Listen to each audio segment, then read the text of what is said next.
কোন বিরাহী মৌন দাসী হীরা গুহার মাঝে, কার বিরহে চোখের পানি ছড়াই সকাল সাঁঝে। কোন বিরাহী মৌন দাসী হীরা গুহার মাঝে, কার বিরহে চোখের পানি ছড়াই সকাল সাঁঝে। ছাড়লো বাড়ি কিসের আশায়, বাঁধলো বাসা হীরা গুহায়। ছাড়লো বাড়ি কিসের আশায়, বাঁধলো বাসা হীরা গুহায়। কার বিরহে আকুল আশা অন্তরে তার বাজে, কোন বিরাহী মৌন দাসী হীরা গুহার মাঝে। কিসের বোঝা বহন তরে গড়লো তারে যত্ন করে, কিসের বোঝা বহন তরে গড়লো তারে যত্ন করে। প্রভু তারে করলো বরণ সারা ভুবন মাঝে, কোন বিরাহী মৌন দাসী হীরা গুহার মাঝে। হঠাৎ হলো জানা জানি কানা কানি, হঠাৎ হলো জানা জানি কানা কানি। আসলো প্রিয় অসীম বাণী, আধার ধরা আলো হলো কোরআন নূরের তাজে। কোন বিরাহী মৌন দাসী হীরা গুহার মাঝে, কোন বিরাহী মৌন দাসী হীরা গুহার মাঝে। কোন বিরাহী মৌন দাসী হীরা গুহার মাঝে, কারো বিরহে চোখের পানি ছড়াই সকাল সাঁঝে। বিশ্বনবী বাড়ি ছেড়ে দিয়ে গারে হীরাতে 6 মাস আল্লাহকে ডাকতে থাকলেন। একটাই উদ্দেশ্য, মানুষ যেন হেদায়াত, মানুষ যেন আল্লাহকে রব বলে চিনতে পারে। তারা যেন মানুষকে চিনতে পারে, দিনকে যেন সঠিক দিনকে যেন পেয়ে যায়। তারা যেন দুনিয়াবি কার্যকলাপ অন্যায় অশ্লীলতা থেকে যেন ফিরে আসে। বিশেষ করে যেন নারীদেরকে নিরাপত্তা দেওয়া হয়, নারী যেন তার অধিকার ফিরে পায়। এই জন্য তিনি টানা 6 মাস গারে হীরাতে ধ্যানে রত ছিলেন। এরপরে কোরআন নাজিল হলো, কোরআনের আয়াত এলো, এই থেকে একটা করে শুরু হলো। ভাইরা আমার, তাহলে এই ইসলাম নারীদেরকে অধিকার দিল যে এবার যাও মানুষকে বার্তা লাগাও। বার্তা লাগাতে হবে, তাদেরকে দিন পৌঁছে দিতে হবে, যেন তারা সে সম্মান মর্যাদা পায়। কি আছে আয়াতটা পড়েছি সূরা নাহল 58-59 নম্বর আয়াত। আয়াতটা কি একটু খুলে বলি। বিসমিল্লাহির রহমানির রহিম। وَإِذَا بُشِّرَ أَحَدُهُم بِالْأُنثَى وَلَّى وَجْهُهُ مُسْوَدًّا وَهُوَ كَظِيمٌ। আল্লাহু সুবহানাহু ওয়া তাআলা এই আয়াতটাকে নাজিল করলেন। ওয়াইদা বুশিরা আহাদুহুম বিল উনসা, যখন ওই গার্জিয়ানকে বলা হতো তোমার বাড়িতে আজ কন্যা সন্তানের জন্ম হয়েছে, মেয়ে হয়েছে, ওয়াজহু মুসওয়াদ্দাউ ওয়া হুয়া কাযীম, তখন ওই তার চেহারাটা কালো বর্ণের হয়ে যেত, কালো মলিন হয়ে যেত, ভারাক্রান্ত মন নিয়ে থাকতো। মনে হচ্ছে যেন সে লোকটা পান করেছে। কেন কেন কেন? তার বাড়িতে কন্যা সন্তানের জন্ম হয়েছে। কন্যা সন্তান হয়েছে তো ভাল লাগলো না, যদি বলতো বেটা হয়েছে, ওরে বেটা, তখন এখনো অনেক বাড়িতে আছে বেটা হলে একবারে ওর মন মানসিকতা কত যে ভাল লাগে, করছে একটা বংশ মর্যাদা হলো। কিছুদিন আগে সোশ্যাল মিডিয়াতে ওই লোকটার 3টা বেটি আর 4 নম্বর আর একটা বেটি হলো। এর নিয়ত ছিল যে আমার যদি বেটা হয় তো কত ভাল লাগতো, মানে ও আশাই ছিল। তো 3টা বেটি, 4 নম্বরে আর একটা বেটি হলো, এটা মুর্শিদাবাদের কথা বলছি। তো 4 নম্বর বেটি হয়েছে, যেমনই হয়েছে ওর বাপ বাচ্চাটাকে ধরে একা ছাড় দিয়ে মেরেই ফেলে দিলে। এটা কিন্তু সোশ্যাল মিডিয়াতে দেওয়া হয়েছিল। বেটি হয়েছে তার ওর আফসোস, তার মানে এখনো জাহিলিয়াত আছে। এবার কথা হচ্ছে, হাজি বেটি দিলে তো আগেকার লোক মারতো কেন? বলছে এই জন্য মারতো। মুফাসসিরগণ বলছেন এই জন্য কয়েকটা কারণ। তার মধ্যে কারণ হচ্ছে এই যে আমার মেয়ে মানুষ হবে, বড় হবে, ও বড় হয়ে পরের বাড়ি যাবে, ঝি খাটবে, ওকে অপমান করবে, লাঞ্ছিত করবে, বঞ্চিত করবে। শুধু তাই নয়, বিয়ে যদি না হয়, একটা মেয়ে যদি বড় হতো, একটা বই পড়ছিলাম, ঘটনাটা বলা হয়েছে যে জাহিলিয়াতের ঘটনাটা তুলে ধরছেন যে মেয়েরা কেমন স্বাধীন, না স্বাধীন নয় কি, যে একটা মেয়ে যদি রাস্তা দিয়ে যায় হাঁটতে হাঁটতে হাঁটতে হাঁটতে, তো এক জায়গায় 4টা ছেলে বসে আছে, তো 4টা ছেলে যখন বসে আছে বলছে হবে আচ্ছা মেয়েটা গর্ভ পেটে বাচ্চা আছে রে, বলছে হ্যাঁ আছে। তো মেয়েটার পেটে বাচ্চা আছে, তো এক কাজ কর না, মেয়েটার পেটে কি আছে জি? তো বলছে কি হবে, ছেলে হবে না হলে মেয়ে হবে, ছেলে হবে না হলে মেয়ে হবে। তো এরা তো বলছে সবাই 4-5 বন্ধু মিলে তর্ক লাগিয়ে দিলে, তখন একজন বলছে তর্ক করে ঘোড়া ডিম করছিস, মেয়েটাকে ধর, মেয়েটাকে ধরে নে, ধর দিয়ে ওকে উলঙ্গ করে দে, ওর পেটটাকে চাকু দিয়ে চিড়েলে দেখ ছেলে আছে না মেয়ে আছে, কেন মেয়ে করতে যাবি? ওই মেয়েটাকে ধরলো, নিয়ে আসা হলো, উলঙ্গ করে দেওয়া হলো, মেয়েটার পেট চাকু দিয়ে চিড়ে দেওয়া হলো। সম্পূর্ণ যখন চিড়ে দিল, বাচ্চাকে বের করে দেওয়া হলো, তখন বলছে দেখ দেখ ছেলে হয়েছে। ও বলছে দেখ ছেলে হয়েছে, আর কি মারপিট করবি বল? তো কোন বাপ চাইবে যে এরকম যদি পরিস্থিতি হয়, এরকম যদি পরিস্থিতি হয়, কে চাইবে যে মেয়েকে রাখি? কেউ রাখবে না। ওই জন্য ওরা বলতো কি, যে 5 দিন 10 দিন কানবো, যত কষ্ট হয় হোক, পানি তো শুকাবে কাঁদতে কাঁদতে, আর চোখের পানি থাকবে না, তো কেঁদে নিব, কিন্তু আমার বেটি পরের বাড়িতে ঝি খাটবে এটা আমি হতে দিব না। মেয়েরা না কোনো সম্পত্তিতে ভাগ পেত, যেটা ভারতীয় জাহিলিয়াত ছিল, যে না কোনো সম্পত্তিতে ভাগ পেত না, একদম নির্ভর ভাবে তার অত্যাচার করা হতো, ধর্ষণ করা হতো, কোনো বাপ চেতন। আপনিও চাইবেন না, কিভাবে চাইবেন না আপনাকে খুলে বলি। আপনার যদি এরকম হয়, তা আপনি বলবেন যে বেটি নিব না, নিবেন না। তো দেখেন, আপনার একটা মেয়ে আছে, আপনি পয়সাওয়ালা গরিব মানুষ, ধরলেন আপনি পয়সাওয়ালা গরিব মানুষ, কিন্তু আপনার আশা আছে যে আমার মেয়েটাকে আমি MBBS ডাক্তার করব। আপনার আশা এটা, MBBS ডাক্তার করবো, বেটিকে ভালো করে পড়াবো, দেওকে আমি দিয়েছি ভালো ইউনিভার্সিটিতে দিলাম, দেওয়ার পর পড়ছে, নার্সিং কলেজ থেকে ভালো ভালো দিয়ে দিলেন। এরপরে যখন হলো, তখন আপনার কাছে ফোন আসছে, হ্যালো কি তোমার জরিনা একটা কেজি? কইছে আমার বেটি। জরিনা তোমার বেটি? তো ফের শুনছি যে তোমার বেটি বলে পালিয়ে গেল জি, কার সাথে? আচ্ছা, ওর মেজাজটা কেমন হবে?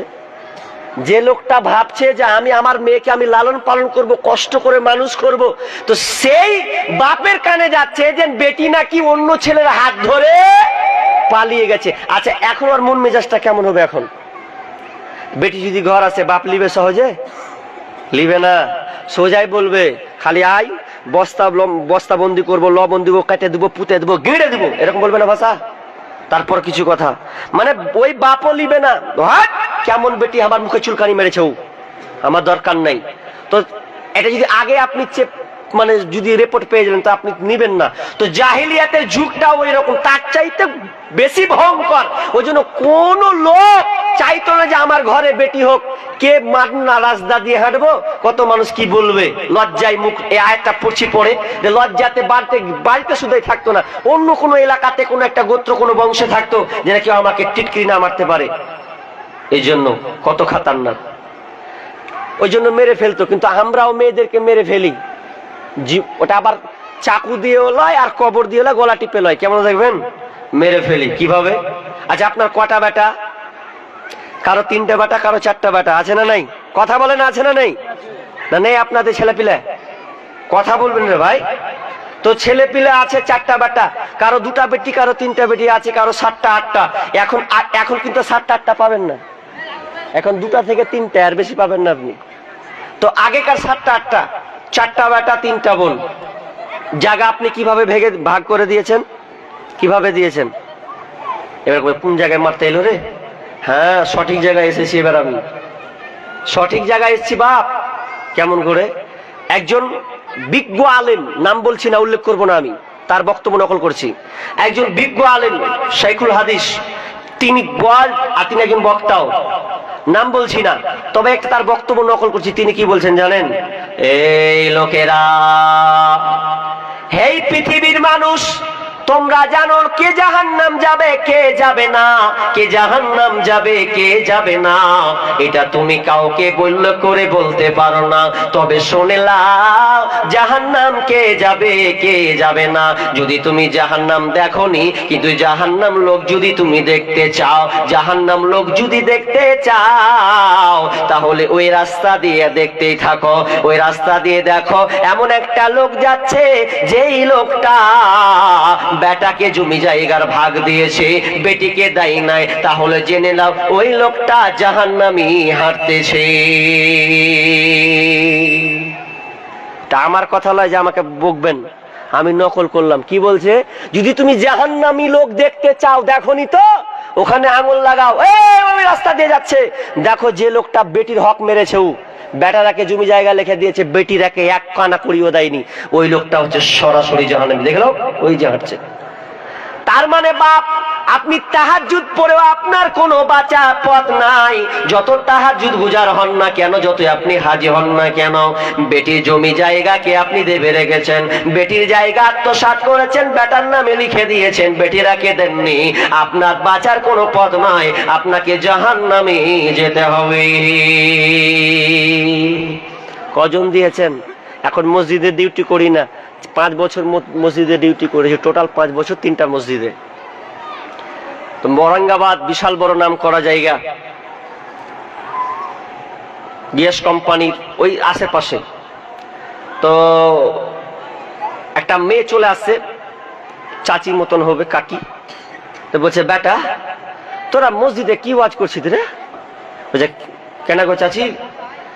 বলছে, কি তোমরা ওয়াজ করছো, একদিন একটু ভাগ জমি জায়গার ব্যাপারে একটু ওয়াজ করতে পারো না? আমাকে বলছে। আমি বলছি, কেন আমি করি, ওয়াজ ফের করি না? করি। বলছে, কই ওয়াজ করছো, তাও যাহারা ভাগ পাই না? কথা শুনে তো খারাপ লাগলো। তখন আমিও হেসে হেসে বলছি, কাকে, চাচি আমি ফের শুনেছি কি যে তোমরা নাকি বলে মাফ করে দাও, বলে জমি গেলাও না, বলে মাফ করে দাও। কে কইছে ওরাকে মাফ করবো?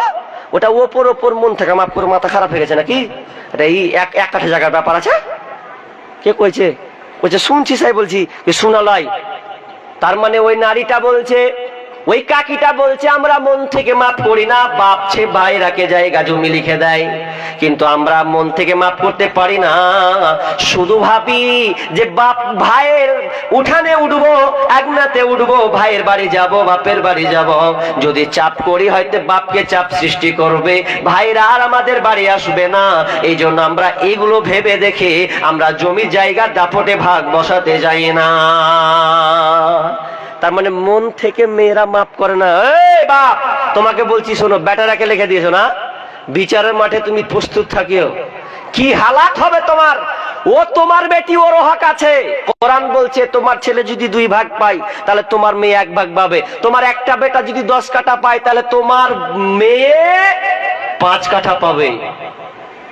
ও যদি না লে আলাদা কথা, কিন্তু তোমাকে দিতে হবে, এটা তার হক। কিন্তু আমরা দিছি না। কয়জন? হাজারে 999 ধরতে গেল নাই। আর যদি আছে আংশিক, তো কেমন আছে? ওই ভালো ভালো বেটাকে কইছে, এই তো বিলাসপুরে যেটি মার্কেট আছে বড় বড়, ওটি তোরা লেলবি। আর বেটিটাকে কইছে, ওই বাঁশতলাতে কুঁড়ে পড়া আছে, 400 হয় না 500 হয় না, ওগুলা তোরা লেলবি, যা হাট তোকে নামে থাকলো। আর ওটি দিয়ে দিল ওরাকে টাউনটি। কি হালাত চলছে। জি না, আমরা জাহিলিয়াত শুনলেন মেয়েদেরকে গলা টিপে মারা হতো, কবর আপনার কিনা গর্ত খনন করে জীবন্ত মারা হতো, মাটি খুঁড়ে পুঁতে মেরে ফেলা হতো। কিন্তু আজকে আমরা বাপেরা মেয়েদেরকে হাতে নয়, আপনার ছুরিতে নয়, তাদেরকে আমরা তার অধিকারে মেরে রেখেছি, অধিকার থেকে তাদেরকে আমরা বঞ্চিত করেছি। এবার আয়াতে চলেন, আল্লাহ সুবহানাহু ওয়া তাআলা বলেন, ওয়া ইদা বুশিরা আহাদুহুম বিল উনসা যাল্লা ওয়াজহুহু মুসওয়াদ্দান ওয়া হুয়া কাযীম ইয়াতাওয়ারা মিনাল কওমি মিন সুই মা বুশিরা বি আয়ুমসিকুহু আলা হুনিন আম ইয়াদুসসুহু ফিত তুরাব যখন ওই গার্জিয়ানকে যখন ওই আপনার কিনা পায়গামটা পৌঁছে দিল মেয়ে হয়েছে, তার লজ্জার ভয়ে, তার গ্লানির ভয়ে, তার সম্মানকে রক্ষা বাঁচানোর জন্য রক্ষার্থে সে গ্রাম থেকে পালিয়ে বেড়াতো। মিন কওম সুইম কওমি, তার কওম থেকে, তার আপনার জায়গা থেকে অন্য জায়গা সে পালিয়ে বেড়াতো, কারণ তার বাড়িতে কন্যা সন্তানের জন্ম হয়েছে। আইউমসিকু আলা হুনিন আম ইয়াদুসসুহু ফিত তুরাব, তারা একটা সিদ্ধান্ত নিত। কি সিদ্ধান্ত? তারা চিন্তা করত এই কন্যা সন্তানকে মারবে না রেখে দেবে, একে পুঁতে দেবে না ওকে বাঁচিয়ে রাখবে, নদীতে ভাসিয়ে দেবে না ওকে বাঁচিয়ে রাখবে, এই চিন্তা করত। আলা শাআ মা ইয়াহকুমুন, তারা যে সিদ্ধান্তটা নিত, এই সিদ্ধান্তটা কত নিকৃষ্ট, কত খারাপ সিদ্ধান্ত তারা নিত। মেয়ের বাঁচার অধিকার ছিল না। এবার চলেন জাহিলিয়াতে ঢুকি, একটা একটা করে ঢুকে যাই। জাহিলিয়াত মেয়েদেরকে মারতো কেমন? অনেক তাফসির আছে, তবে একটা প্রাচীন তাফসির থেকে আপনাকে তাফসিরে কুরতুবী, এই তাফসিরে একটা বিশাল লম্বা একটা তাফসির আছে, আর ঐতিহাসিকগণ ওই রকমই কথা বলেছেন, হয়তো একটু এইদিক ওদিক হবে, কিন্তু ঘটনাটা ওই রকমই। তাফসিরে কুরতুবী তিনি লিখছেন যে একজন সাহাবী বসে ভারাক্রান্ত মন নিয়ে টেনশনে বসে আছেন। আল্লাহ রাসূল দেখতে পেলেন যে সাহাবীটার মন খারাপ, তো বলছে, এই সাহাবী কি খবর, তোমার মন কেন খারাপ, তুমি টেনশন কেন করছো? তুমি তো নতুন ইসলাম গ্রহণ করলে, তা আবার টেনশন করতে হবে? টেনশন, তোমার চিন্তা চেতনাটা কি সেটা বলো আমাকে, কেন ভারাক্রান্ত মন নিয়ে আসো, এটা খুলে বলো।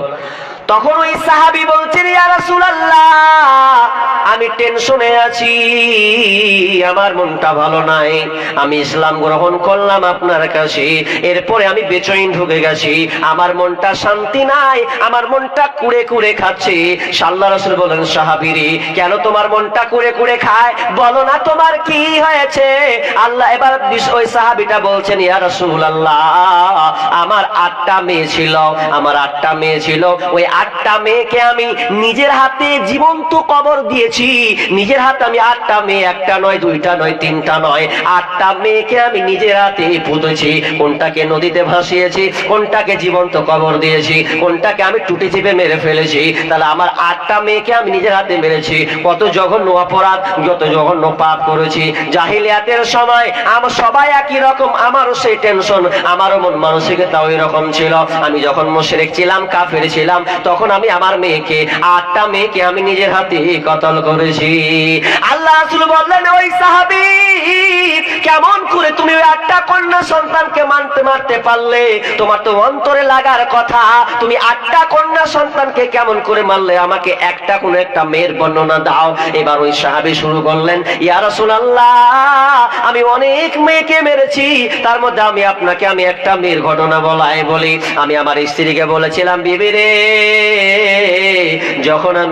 এখন আমি আর বাড়িতে থাকতি না, আমি বিদেশে চলে গেলাম, এখন তুমি প্রেগনেন্ট আছো, তোমার পেটে বাচ্চা আছে, জানি না ছেলে আছে না মেয়ে আছে, তবে শুনে নাও বিবি, যদি পেটে বাচ্চা যখন প্রসব হবে, পৃথিবীতে যদি আসে, যখন তোমার ডেলিভারির সময় হবে, তুমি যদি দেখতে পাও ছেলে হয়েছে, ছেলেটাকে রেখে দাও, আর যদি মেয়ে কন্যা সন্তান হয়, তাহলে তাকে তুমি গলা টিপে মেরে দেবে, ওকে পৃথিবীতে বাঁচিয়ে রাখবে না। এই বলে আমি আমার বিবিকে আমি ওসিয়ত করে দিলাম, আমি তাকে আদেশ করে আমি চলে গেলাম বিদেশে। এই করতে 1 দিন নয়, 2 নয়, 1 মাস নয়, 1 বছর নয়, 6-7 বছর ধরে আমি বিদেশে ছিলাম।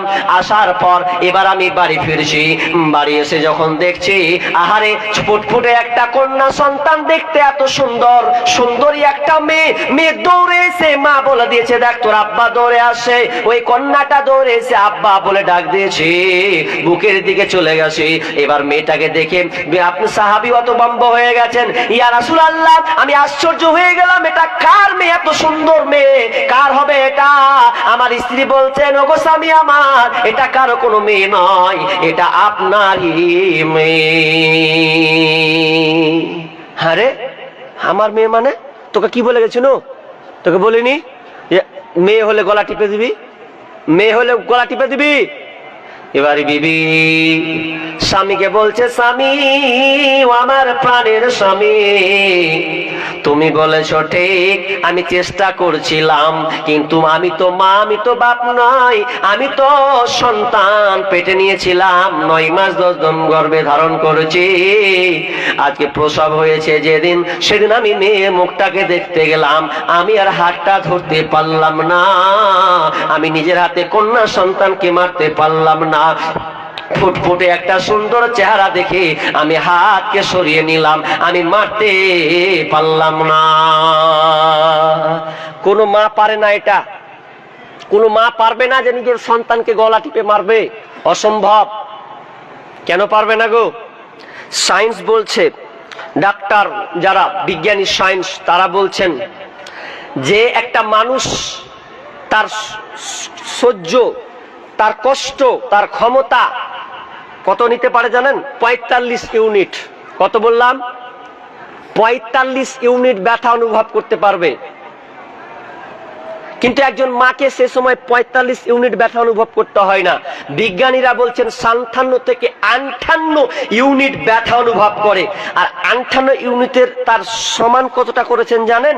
এর ব্যথা কতটা কষ্ট তারা বলছে যে একটা মানুষের শরীরে 206 খানা হাড়, ওটাকে যদি একত্রিত করা হয় আর একসাথে যদি ভেঙে দেওয়া হয়, যতটা কষ্ট হবে তার চেয়ে দ্বিগুণ কষ্ট হবে একটা সন্তান প্রসব দিতে গিয়ে। ওই জন্য দেখবেন অনেক মা সন্তান প্রসব দিতে গিয়ে মারা যায়। মারা যায় না?